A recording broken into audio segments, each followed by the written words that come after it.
ಬಂಗಾರಿ, ಏನು ಮಾಡ್ತಿದ್ಯಾ? ಇನ್ನೇನು ಮಾಡ್ತೀನಿ ರವಿ, ಕೇಸ್ ಬಗ್ಗೆನೇ ಯೋಚನೆ ಮಾಡ್ತಿದ್ದೆ. ಬಂಗಾರಿ, ನೀನು ಯಾಕೆ ಇಷ್ಟೊಂದು ತಲೆ ಕೆಡಿಸ್ಕೋತಿದ್ಯಾ? ಬಂಗಾರಿ, ನೀಲೋರು ಬಂದರು. ಸೋಪಿ ಬಾ ನೀಲು, ಕೂತ್ಕೊಳ್ಳೋಕೆಲ್ಲ ಟೈಮ್ ಇಲ್ಲ ಕಣೆ. ಇದನ್ನ ತಗೋ. ಏನಿದು? ಅದನ್ನೆಲ್ಲ ನಿನ್ಗೆ ಆಮೇಲೆ ಡೀಟೇಲಾಗಿ ಎಕ್ಸ್ಪ್ಲೇನ್ ಮಾಡ್ತೀನಿ. ನೋಡು, ಹೇಳ್ತಿರೋದನ್ನ ಕರೆಕ್ಟಾಗಿ ಕೇಳಿಸ್ಕೊ. ಮೊದಲು ನೀನು ಒಂದು ಕೌಂಟರ್ ಕೇಸನ್ನ ಕೋರ್ಟಲ್ಲಿ ಫೈಲ್ ಮಾಡಬೇಕು ಕಣೆ. ಆ ಭಾವನಾ ಮತ್ತೆ ಅವ್ರ ಮನೆಯವರೆಲ್ಲರೂ ಸೇರ್ಕೊಂಡು ಆಸ್ತಿ ಹೊಡೆಯೋದಕ್ಕೋಸ್ಕರ ನಿಮ್ಮ ಅಣ್ಣ ಮತ್ತೆ ತಾಯಿನ ಸಾಯಿಸಿದ್ದಾರೆ ಅಂತ. ಹೌದು ಸೌಪಿ, ನಿಮ್ಮ ಅಣ್ಣ ಮತ್ತೆ ತಾಯಿ ಸಾಯೋದಕ್ಕೆ ಇವ್ರುಗಳೇ ಕಾರಣ ಅನ್ನೋದಕ್ಕೆ ಇದರಲ್ಲಿ ಎಲ್ಲ ಪ್ರೂಫ್ಸು ಕೂಡ ಇದೆ.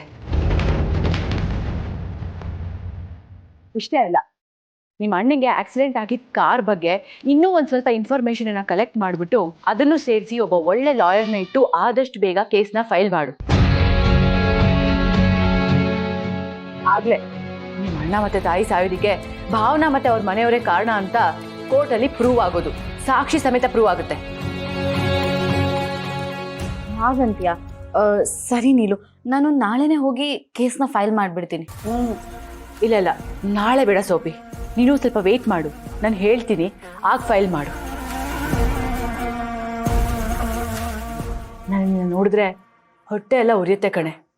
ಹೇಗಿದ್ದವಳು ನೀನು? ಒಳ್ಳೆ ರಾಣಿ ಥರ ಇದ್ದವಳು ಈಗ ನೋಡಿದ್ರೆ ಸೇವಕಿ ಲೆವೆಲ್ಗೆ ಬಂದ್ಬಿಟ್ಟಿದ್ಯಾ.